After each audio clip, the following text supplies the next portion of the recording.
Do you see that? I have a view. What? That's crazy. I moved to Nelson because we tramped through here on the TA back, I don't know, whenever we're in the Richmond range. It's right around the corner. In Nelson Lakes, this is a pretty beautiful area of New Zealand. I'm stoked to be living here. So this is my view. What? I have a place, I'm on a lease, and I have a job. So I guess you gotta grow up at some point. Just the way it is. Today, I want to do a post-trail durability review of the Hyperlite Junction. That's the bag I used on the entire trail. I bought it brand new. I did nothing with it beforehand. This was just from one long trail, which was 3,000 kilometers long, or 1,800 miles. I loved this backpack. I'm gonna throw a little review video up in the corner that I already did while I was on the trail. That's a functionality review, and I'm pretty much just gonna go over durability. And I'm in a pretty unique scenario because my partner bought the black one. So I have two Hyperlites that are the exact same age. They came in the same package. They've done the same trail, the same amount of days. We went on the same trip together with these backpacks, used them the exact same way, but we know that the black is slightly different, and we're gonna do a bit of comparison. Is it worth it to carry that extra weight of the black one? We're gonna find out.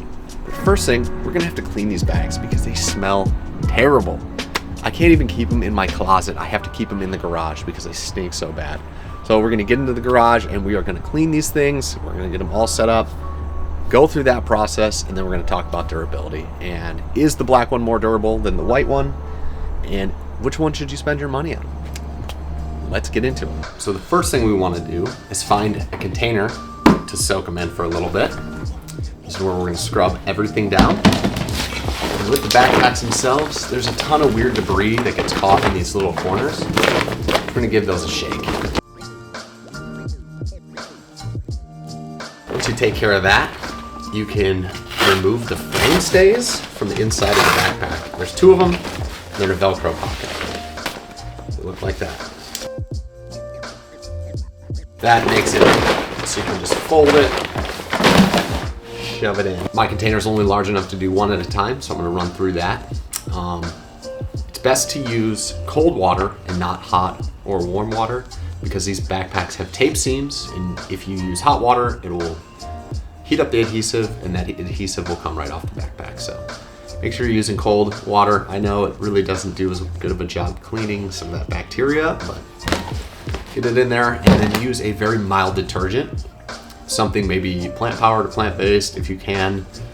Those really strong detergents will also mess up some of that adhesive and potentially damage the DCF. So do something very mild.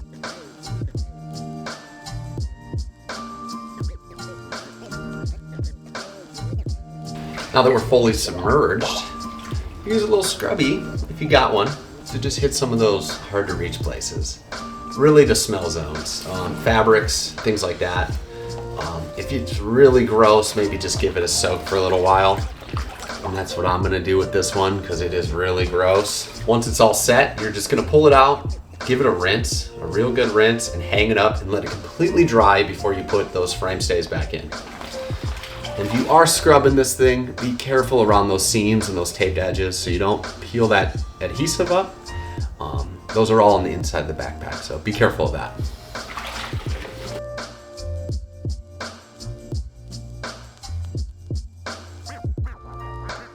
I think I'm at a spot, it's pretty much good, not great with these. After 5 months of continuous use, I don't know if they're ever gonna be clean again.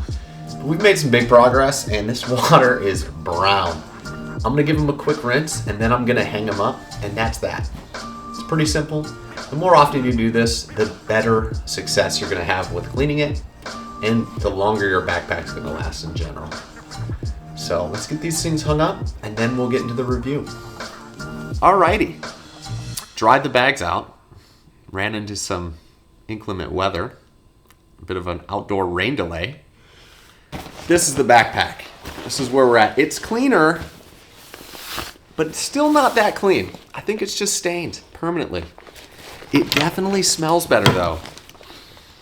If you could smell this video, you would know we've made massive improvements. So this is my Hyperlite Junction $2,400. This is primarily a durability review, like I've said, but I have two of them. I have a white and a black, and these bags were bought at the exact same time, taken on the exact same trail. They've lived exactly identical lives. This is my bag. This is the white one.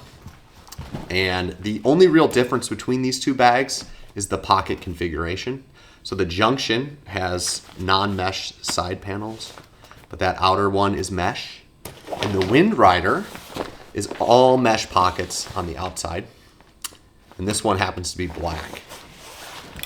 The material that these are made out of is DCH, and that is a polyester hybrid for Cuban fiber, or DCF. And if you don't know any of that stuff, that's cool. You maybe have heard of this stuff before, but it's a water resistant or waterproof fabric that they make bags and tents and so on out of. And this one is DCH 50, which is a bit thinner on the body, and DCH 150 at the very bottom. And the black one is DCH 150 all the way around. And that's, I think, just because of how they do the colors. So this is a little bit of a heavier backpack, and you can feel right away that this is a bit of a thicker material, especially on the body. So it's a little bit of a different texture. It's not quite as smooth, and this one's very smooth in comparison. All that weird mumbo jumbo equates to black one's heavier, and it's a little bit thicker and potentially more durable than the white one.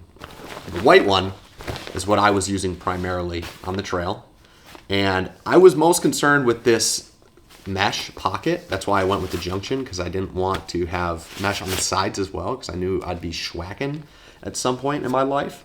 And I did get a small hole in that, but that was it, just like a little one, and that was very early on in a haphazard situation. Pockets held up very well.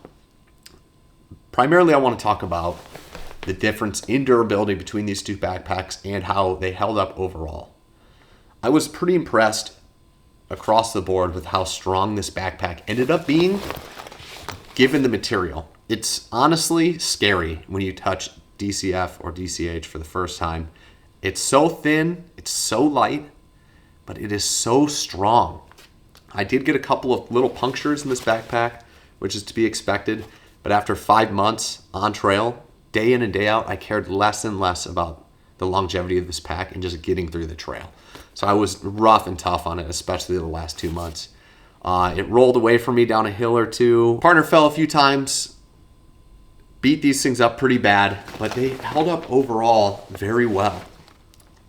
Just across the board, I'm losing a bit of stitching, but it's really held up very well. Main differences in durability between the black and the white one would be the back panel on this white one held up a lot better than the back panel on the black one. As you can see, there's some wear and tear right here and down at the bottom, and it's just from abrasion against the body. So given the difference in material on these backpacks, this DCH 50 versus the DCH 150 on the black bag, this is a bit of a rougher material, and this backpack ate up 3 shirts, and the white one took out just 1. And part of that could be the difference in body shape, and the other part is the user of the backpack wore a bra. And those little seams on the bra seem to cause some problems as well. But there was a bit of extra abrasion and wear on this back panel and down near the bottom on this black one, and I think that has to do with the material itself being a little bit more abrasive in general. But it is thicker, so I don't see any punctures on this black bag at all. Whereas the white one, I had a few punctures from thorns, who knows what. I crossed so many barbed wire fences, it could have been one of those easily. So much smoother material on this white one, a little bit thicker, a little bit more abrasive on the black bag. And the black bag is also heavier than the white one. When I started looking into thru hiking a few years ago, I'd say the nicest backpack on the market at that time was this Hyperlite white bag. And in my brain, anytime I was thru hiking, I was just using this backpack. So they came out with the black one. Although I thought it was quite cool, I went with the white because it was a little more traditional and it kind of met the image of a thru hiker I had in my own brain. And it's a little bit heavier. It's almost negligible at this point. So, durability, the pockets on the side and the hips and the hip belts and everything, the construction is virtually the same other than the body of this black pack being a bit thicker. So if you live in somewhere where you're going to be bushwhacking a lot, let's say Montana, New Zealand, they like to bushwhack just on the trail here. So if you're there, maybe you want to go for this black bag. You might end up eating through a couple more t-shirts, and some of this wear seems to be a little bit more of a problem down near the bottom especially. And that could just be a difference in body shape. I don't exactly know. So there's that. And when it comes to the stitching on these bags, the stitching on the black bag definitely held up a bit better than the white one. And that, once again, has to attribute to that thicker material that this black bag is made out of. I was having problems where the shoulder straps connect on this white bag. There's one decent size hole about the size of a pencil eraser on my right shoulder strap on the white bag. And there are no holes on the black one. And we had very similar base weights while using these backpacks. So it wasn't that I had overloaded my bag by any means, and I was well under the weight range. I think it's just wear and tear. 5 months throwing that thing over my shoulder. It is my right side, and that's the side I put on first. So the right shoulder strap does take a bit more load every time I throw that on my body. So in conclusion, what it really boils down to is, what color do you want? Do you like the black? Then get the black. It's marginally heavier, just barely. And then the white one is a little bit lighter.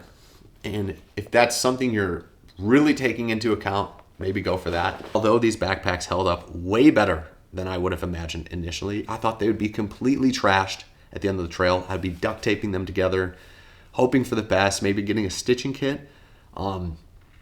I think that they are both going to have a very similar lifespan overall. They're both wearing at a similar rate, but in different ways. There are no punctures in the black, but that abrasive back panel and near the bottom is going to cause some holes eventually over time. Whereas in the white backpack, I'm getting a couple holes where the stitching is connecting to the body and a couple of punctures, but I've been able to tape them and close them up. And the bottom's held up pretty well, and it's just a smoother material, so I don't have as much abrasion onto the bag. I think I spent at least an hour agonizing over, do I want the extra weight? Is it more or less durable? Whatever it might be, I'm really glad that I was able to review both of them through the course of a 5-month-long trail over about 1,800 miles and see which one held up. And there's some sun fading on the black one that's noticeable, but the white one looks gross, like I pulled it out of a swamp. They're very similar in durability in the end. If you're a gram weenie, get the white one. If you're not, and you're into aesthetics and you want a black, clean-looking backpack, hop in the black one. But lifespan overall, I think, are going to be very similar. So, thanks for checking it out today. This is my take, and once again, I have a review I've already done on the functionality of this backpack. You can check it out, linked in the description, and that's all, folks.